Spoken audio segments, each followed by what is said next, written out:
Compliance is a profession where people work tirelessly to make the world a better place. And there are hundreds of amazing and inspiring women who have helped the field develop into what it is today. Great Women in Compliance is part of the Compliance Podcast Network, so join Mary, Shirley, and Lisa Fine as they talk with women in compliance who are making a difference. Hi, welcome to the Great Women in Compliance podcast with Mary, Shirley, and Lisa Fine. We're on the Compliance Podcast Network, and you can find us also on Corporate Compliance Insight website at our landing page. As you know, in compliance, we're often considered the risk-averse people, and that's because that's part of our life. We assess risk and consequences all the time. Our guest today is not only an accomplished compliance professional, but somebody who looks at opportunities and says, why not? And her career has benefited from that philosophy. Cristina Revelo is Deputy Director, Corporate Monitoring and Compliance Services at Affiliated Monitors, Inc. She was previously with Walmart. I also got the opportunity to meet her this week in person at the SCCE, and it was just wonderful. I'm so happy that I've gotten to know you through a couple of different contexts, and we're so glad that you've been able to join us today. So with that, thank you for joining me, and let's start with you. Thank you so much, Lisa. Yeah, it was so great to meet you in person finally. So I'm really glad we got to do that this week. Yeah, it was a wonderful opportunity. I think for those of us who haven't seen people in person for a while, and the nice part is when this podcast goes out in 2 weeks, we're all going to get a little bit of warm and fuzzies from having the opportunity to see one another. So with that, thank you for joining me. And let's start a bit with your background. You said you started with how did you get into compliance? So I started, I'm a forensic accountant by trade. So I'm not a lawyer like everyone that is in compliance, but I started out my career at KPMG in their forensics practices, just doing consulting for different projects like risk assessment, compliance, investigations, anti-money laundering, in different industries as well, including retail, finance. But one of those clients that was mine was Walmart. And so that's sort of how I transitioned from doing the consulting side, which included many areas, including compliance and risk, but other areas like investigations as well. And there was an opportunity to join Walmart in their anti-corruption compliance team. That's how sort of I kicked off my official compliance career. Well, first of all, I think it's great that we don't have all lawyers in the field. And I say that as a lawyer. I think it's a really important thing to have a diverse field in so many different ways, whether it's, career experience, the number of years, lawyers, accountants, someone who came from something completely different. So it is fabulous to have that. And how did you get started working with Walmart and that project, and how did it evolve? Yeah. So at the time, this was when Walmart was still under investigation for the FCPA matter. And they hired KPMG to help them create and develop a anti-corruption monitoring program. So of course, they reached out to accountants to create a team who essentially would monitor different transactions to ensure that there was no bribes paid out, right, in the different markets internationally. I was part of KPMG, part of that team that was developing and implementing that across the different markets for Walmart. And from there, I worked on it. I think it was for about a year and a half or so. It was a long enough project, working always with the same individuals. And once the project ended, we had sort of a deadline to reach, to implement it through a few markets. When it ended, they knew they needed people in-house, and they hired me. I mean, it wasn't an easy decision to make because I would have, I had to move to Arkansas, and at the time I was living in Chicago. So that was took me a little bit to make that decision, just kind of evaluating all the different aspects that comes from moving, because I have a large family in Chicago. But then I took the leap and I moved to Walmart. And you just mentioned it. You moved to Bentonville, Arkansas, and as a more junior professional, not somebody who was bringing a family or started with that kind of, support network there. How did you make that decision? What factors did you bring into it? And what was it like? The decision was not easy to make. Fortunately, I had a good amount of time when I started on the project when I was still with KPMG. They wanted to hire me. So the director at the time was working with me, and he said, let's think through it. And he would always send me information about Bentonville to make sure that, I felt comfortable. And they were always very understanding that, Chicago was my home. But at the end of the day, I was early on in my career.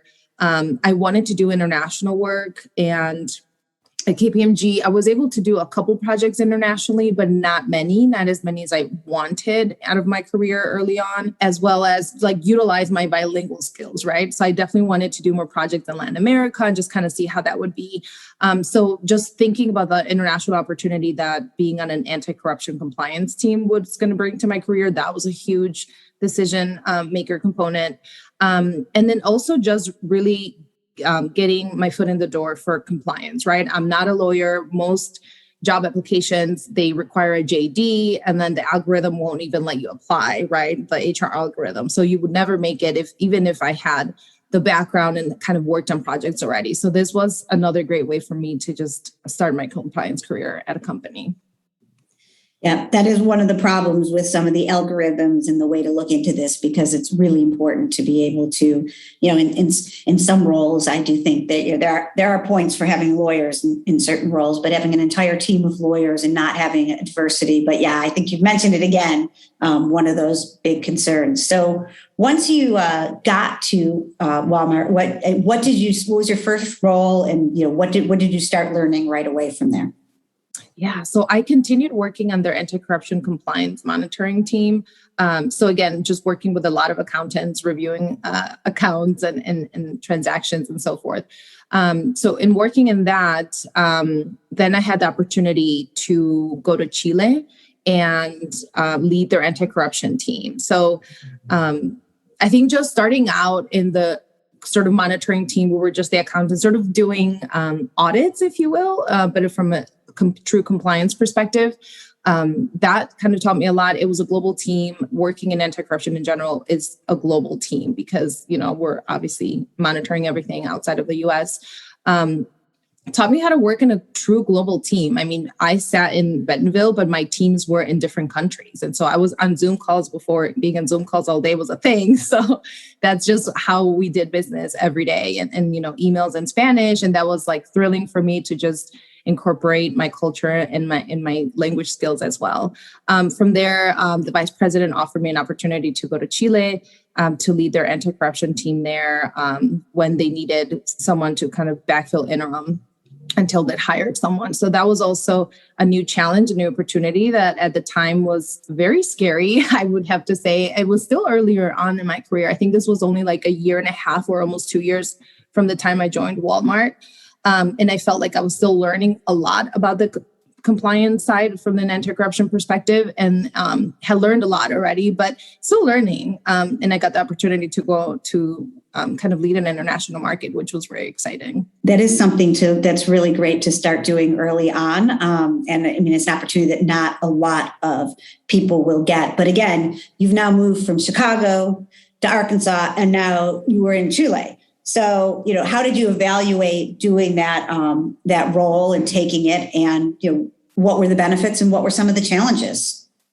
Yeah, so I would say when I look back on my career and even in helping me make all these decisions, I do want to give credit to my mentors and my sponsors that I've had over the years. Everyone sort of pushed me. And of course, at the end of the day, the decision's on me to say yes or no. But everyone's always been very supportive. So for the Chile role, I remember the vice president told me, you're not going to fail. We will never let you fail.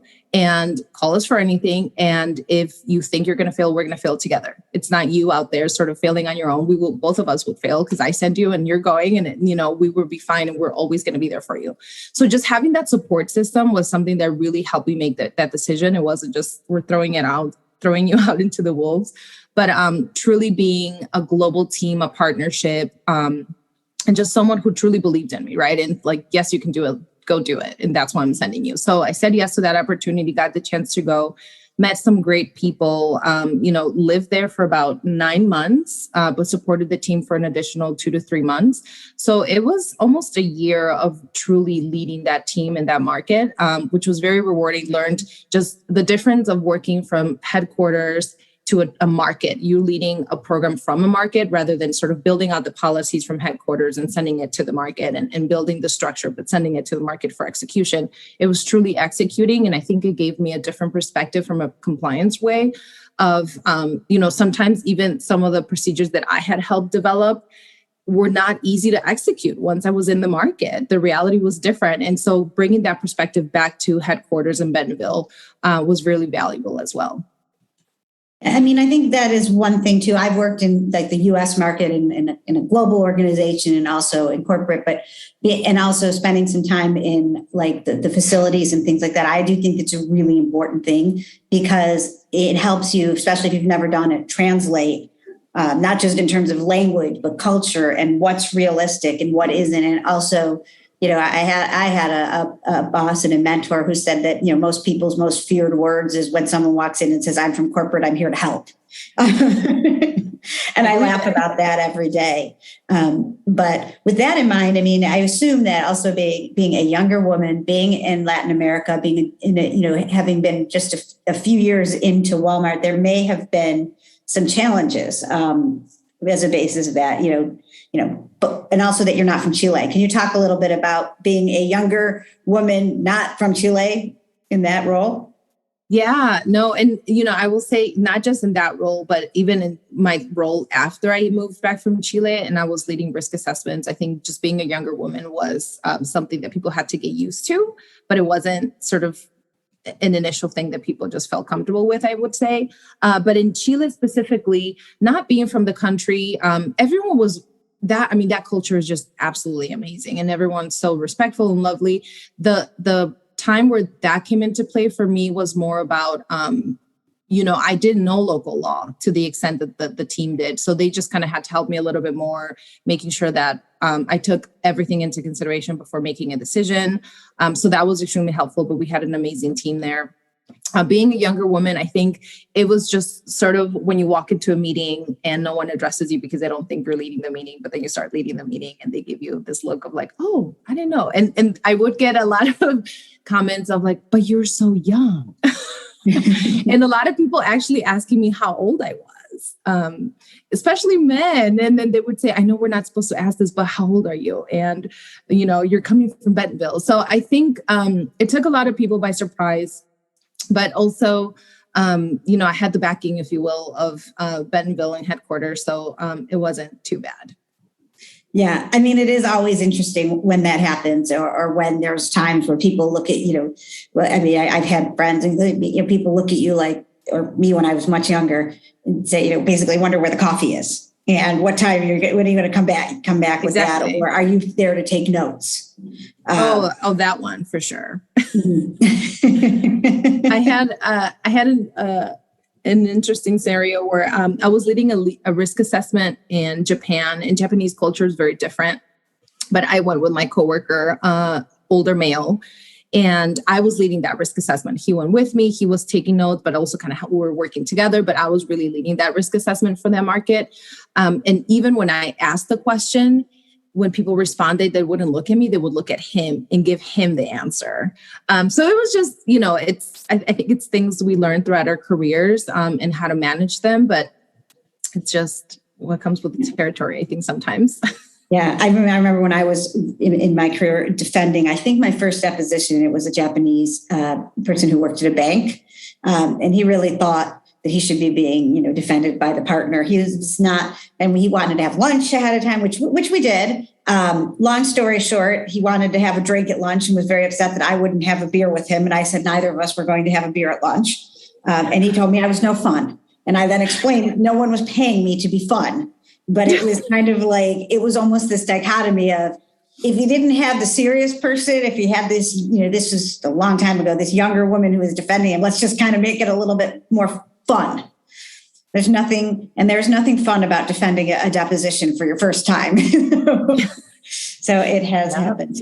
So yeah, global challenges on those cultural things are huge. So how long did you end up staying in Chile, and then what was next? So I stayed for the 9 months. There were a few trips in between back and forth, but for 9 months, continue helping the team once I moved back until they found a replacement, which was not too long after that. And then I transitioned to the risk assessment team for all of Walmart. So before anti-corruption was, of course, just under Walmart International.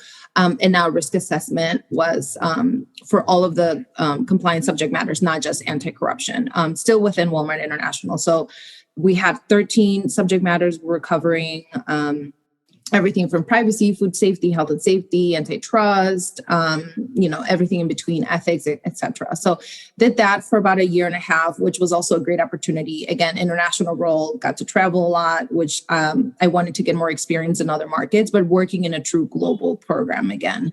And having more of an aspect of, how does privacy differ from anti-corruption? Not just on the requirements, but how do they execute their compliance program? Because I feel like every compliance program has to be executed slightly different depending on what you're working on. Like environmental would be different from food safety.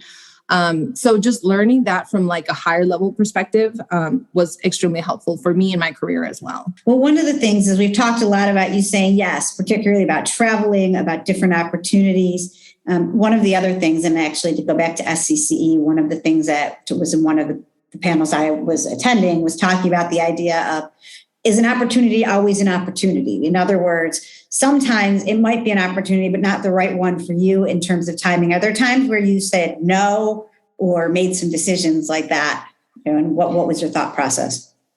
Yes, there was a time, I'm sure there have been more than one, but the one that I can remember off the top of my head was a time where I said no to leadership. So this was like our VP of ethics and compliance over Walmart International. It was a promotion opportunity into an area where I wasn't as passionate about. And I wanted to continue learning more about the anti-corruption piece. And then I wanted to be very strategic into kind of where I was moving next. This other opportunity presented itself. They offered it to me and I said no. And I had to say it like to his face in a meeting, and sort of like there were 3 people around, and then they called me into a room and essentially offered me this promotion. And I really thought through it. And I think they respected me for that, for not just saying either yes, just because it's a promotion and it's more money, and not just saying no, just because, I don't want to work in that team. Because it had nothing to do with that. It was really strategic. And so I've kind of explained my thought process of like, this is the next step that I want to go. I don't think this will get me there. And I just want to continue learning and developing my skills in this area. And I think this would kind of deviate me a little bit more. So they appreciated my honesty and my transparency of kind of like walking them through my thought process.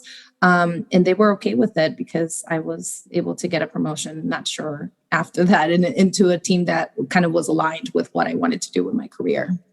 Yeah. And one of the things that I think is really important about that, and also very interesting about it, is that you were looking at what the substance in the role was as much as the title.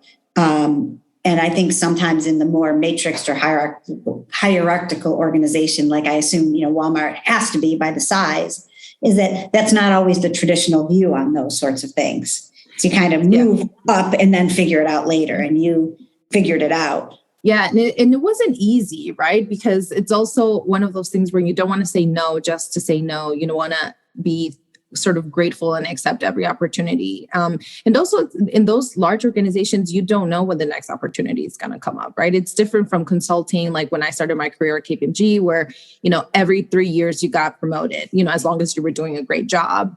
But it like, you knew, like, if there were 5 manager spots open, they could create a 6th one for a new manager. It's different in-house, right? The director had to leave in order for me to get a director job. And so it was very much a domino effect. So you also kind of take a risk in that sense of saying no, because you might not get a promotion, or you might not hear of anything else happening for another year, or it could be less. So it wasn't an easy decision to make, for sure. Yeah. One of the things I've thought about that recently also is the idea that what isn't the opportunity for you may be the opportunity of a lifetime for someone else. And I really do believe these things very often work out for most of the people involved, because also when your heart's not in it, it's a little bit harder. So, agreed. It's interesting, in your career, you have started at KPMG and you went in-house, and now you've got kind of a whole different kind of role. And you started at Affiliated Monitor. So what I think is really interesting about that is you can talk a little bit about how you got there, and, sort of a little bit more about who they are and what you're doing now. Yeah, absolutely. So it's a different way how I got there, but essentially it was all networking. of how I landed there. Networking opportunities just to meet more compliance professionals. One of those compliance professionals is now my coworker, Jay Rosen. And so Jay Rosen is everyone's best friend. I mean, hi Jay, I'm sure he's listening right now. He's been a networker for me and is just an all around fabulous person and fabulous part of the compliance community. Absolutely. And I was connected to him through Lisa Beth Lentini Walker. And so she connected me with Jay and was like, hey, Jay knows a lot of people. He'll introduce you to different people in Chicago. Of course, at the time, I had just moved back into Chicago in the middle of the pandemic, left my Walmart job, left for different reasons. But one of them was I wanted to work back in Chicago. At the time, people were not working remotely. This was pre-pandemic. So I left and I wanted to travel as well. And I said, hey, let me take a year off. I will travel. Of course, the pandemic took place. So I didn't really do much traveling. But I found myself back in Chicago, have been gone for 5 years, wanted to have like an updated connection, if you will, from a networking perspective and compliance. And so I started talking to Jay. He started connecting me with the different people. But at the end of our conversation, he just said, oh, wait, have you ever thought about being a monitor? And that was an area that I was familiar with from a very distant perspective, just because Walmart had a monitor right before I left. And so I knew what the relationship was like and what the job would be like. But of course, I had never been a monitor. So had a couple of conversations and really enjoyed it. I mean, it really reminded me a little bit of my consulting days, but then also really being able to apply my core compliance skills into reviewing these compliance programs at the different companies. So that's what I came to do. And I've been here for about 4 months and I'm really enjoying it. One, also just being able to have clients from different industries. That was also something that I really missed from sort of my consulting days. So just learning from different industries. But we monitor companies not just based on some sort of government mandate, but also very proactive assessments. So that's also the piece that I'm really enjoying because it truly is sort of consulting, helping companies review their programs before they get in trouble. And then, of course, we do monitor companies that are already in trouble. Yeah. Well, I think, and one of the things I think through Lisa Beth and through Jay, it's the compliance career connection too, that I think you participate in. I'm active in that as well. And I just think, these opportunities, and I think it's a really unique thing about the ethics and compliance community is that it is a very open and we share, opportunities and thoughts and helping one another. And I mean, I remember meeting you there and as well. And it was like this, there are so many great things to take advantage of. And it really sounds like you did that. And it also sounds like going back to your theme of saying yes versus saying no, you decided this is time for me, even where my career is right now, to travel, to take a little bit of a break for yourself. I think that I did that in my career. I decided that after being a lawyer, I moved to Park City, Utah for a couple of years. I thought it'd be a few months, but it was great. I mean, but I learned a lot. And for me, one of the things when you were talking earlier about being in Chile, is one of the things for me is actually being, working and booking ski lessons after you've been at a really big law firm, and then eventually going back into compliance and ethics. Actually having been on a floor when you're talking about wage and hour laws and just sort of understanding little parts of it and different things, and also kind of taking steps, in different directions, or as I call it, my nonlinear career. It really, those things you don't think are going to impact what you do down the line may often change things the most. That's very true. No, that's very true. And even, I mean, saying yes to moving to Chile, a lot of those things were also for myself. And I think sometimes it's harder to do things for you, like say yes for you, even taking a break, right? That decision took me about 2 years to finally decide I will leave my job and I'll take sort of a gap year or 6 months. That was harder than if it was a decision of like, hey, can you go work in this market? And that was an easier decision, even though it was scary. The other one was just as scary, but I think sometimes it's easier to say yes to something in your career than yes to your personal life, but it shouldn't be that way. No, it shouldn't. And it is interesting when people talk about it, they always reflect it as to how they would feel about it and give you the advice according to that. The number of people that were very concerned, and they would be booking a ski lesson and I had a name tag that said Washington, D.C. and I'd say I was a lawyer there. I'm not sure if some of the people thought I was disbarred. You didn't occur to people like that. Other people were like, you are so brave, but it was never really about me. It was always about their view on how life would go. Their fears. Yeah. So one other question, from going back, coming into a monitoring role, coming from in-house, I know you were at KPMG before. Was there anything that surprised you that different things that you thought you knew you'd expect and it turned out a little differently?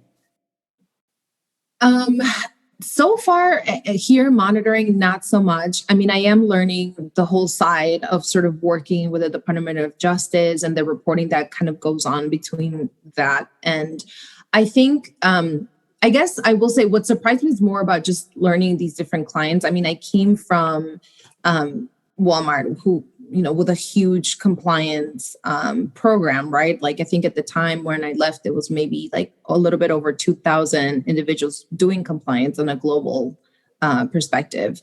And then we do see clients where we still see some companies that are not prioritizing compliance as they should be, or they're sort of still combining it with legal. And so there's some gaps there where it really should be two different entities. I think seeing that still, it's always an eye opener. Where, sometimes I think when I was at Walmart, I think we would take things for granted, knowing that we had a separate team and separate budgets and so forth. So I think that's still surprising, because I feel like nowadays enough companies should learn from other people's mistakes and really develop their own very strong compliance program. But that's what we're here to help companies do at Affiliate.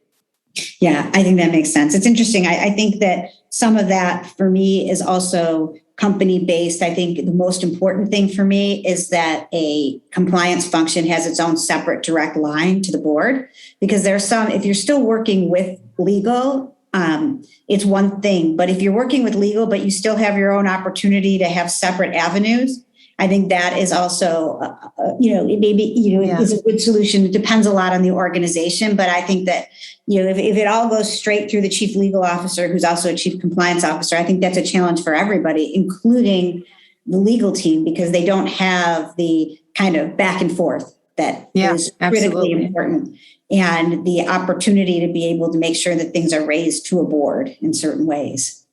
Absolutely. Well, sometimes at the end of these, I ask people the advice to give to their younger self, but I was hoping that you could give some advice to I refuse to use the word older, although some might. I'm going with more seasoned ethics and compliance professionals.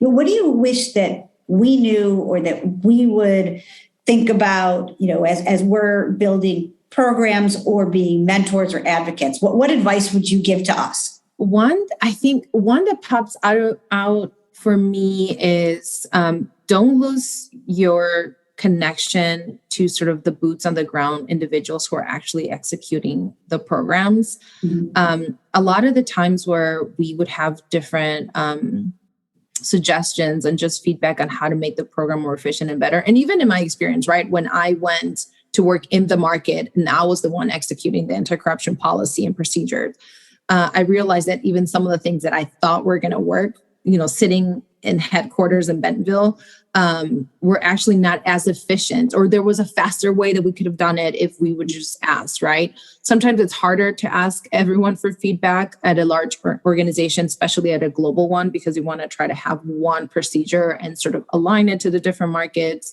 different laws, but try to have one so it's not as complicated. But I would say that, don't lose touch with the business. Don't just sit in your compliance sort of office and hope that everyone's going to want to exercise your policy just because they have to, but really having those relationships with the business, and then those really close to executing sort of in the day-to-day, whatever industry you're in. I think that's really helpful in making your compliance program successful, and the business seeing you as a true partner so that they actually want to execute and work with you and execute in the best way possible for the company. Yeah, I wonder if you see this as well. I think it's important also to talk about the why with people as opposed to what you're doing, because very often when something comes from compliance or ethics and you don't know what the point is, and it's not like people are thinking about making the right decision. They're not thinking about, this law applies to us globally or this or that. But if you actually can talk about that and say, look, this is why we need to do this, very often you get much more practical suggestions from people who actually will have to implement or address it. And then they understand it's not that you just decided one day to come in and come up with a bunch of new rules. Yeah, agreed. And even like, I don't know, for me, I try to do that as much as possible because that's just how my brain works. So even if it's a task, I'm like, please explain to me why we're doing this. Because sometimes I think it just helps people sort of jump on board. But again, it could help if you say the why, and this is why we chose to do, option A, then the people who are truly in it, every day, they can say, oh, if we need to do this because of X, actually there's like an option B that, would be more efficient. Can I walk you through that? And then they would walk you through that. But if they didn't know why they were doing it, they would just execute something that maybe sometimes wasn't as efficient as it could have been. So I completely agree. Yeah, that makes a lot of sense. And, keep giving the advice. I think everybody, it's really important to have, all different views. It sounds like you've been doing that even since you started. I don't think I was nearly as good as that at that when I was less seasoned. And with that, I really want to thank you so much, Cristina. I feel so glad to have gotten to know you and, that you've got this opportunity. And it's nice to know, working in an organization, that people like you are committed to being monitors. So thank you for doing that. Thank you for having me. It was great. And again, you may not realize, but you are the final interview of we extended summer a little bit. It's our summer session. And we're going to, when we come back in a couple of weeks, we're going to have people share their Halloween horror stories. Oh, goodness. Oh, that's fun. So that's fun. So if you have one of those, please let us know. You let me know, Cristina. And again, on behalf of Mary, me, and the Compliance Podcast Network, this was Great Women in Compliance. And thank you so, so much for joining me. Thank you for having me. Really appreciate it. Thanks for joining us for this episode of Great Women in Compliance. We hope you'll join us in honoring the great women in the compliance field by subscribing to this podcast and leaving a review.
Thanks for joining us for this episode of Great Women in Compliance.